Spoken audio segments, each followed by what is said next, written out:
لتتبيلة الدجاج راح أحط معلقة من اللبن، كمان شوي من زيت الزيتون، معلقة من الخل الأبيض، راح أحط نص معلقة صغيرة من البهارات المشكلة، معلقة صغيرة من الكاري.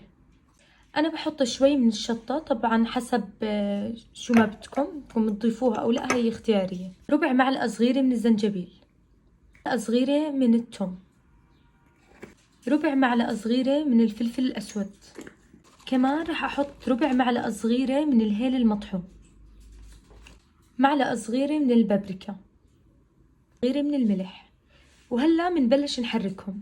طبعا هلا بحط قطع الدجاج اللي أنا بدي أتبلها بالتتبيلة، وهلا بدي أحركها مع التتبيلة حتى تاخد وتمتص من التتبيلة. وهيك بعد ما حركتها مع التتبيلة شوفوا كل جزء بالدجاج أخذ من التتبيلة.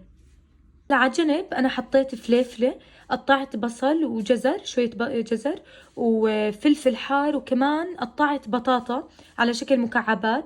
هدول راح أحط كمان من نفس التتبيلة اللي أنا حطيتها للدجاج، بتبلها وبحطها مع الدجاج بالفرن. هيك أنا تبلت بنفس تتبيلة الدجاج، تبلت الخضروات. شوفوا كيف نفس الإشي، كل التتبيلة دخلت بالخضروات.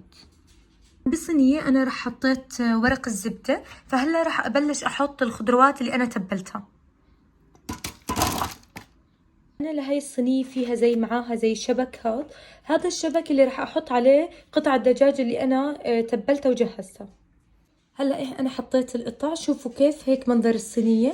فهلا راح أحطهم بالفرن على درجة حرارة 200 أو 220 تقريبا، حسب ما يستوي. يعني في دجاج باخد ساعة، في أكثر من هيك، فأنتوا كل تقريبا يعني كل نص ساعة أنتوا شيكوا.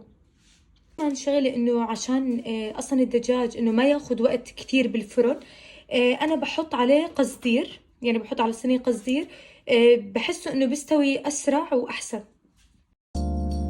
وهيك بعد ما نطلعها من الفرن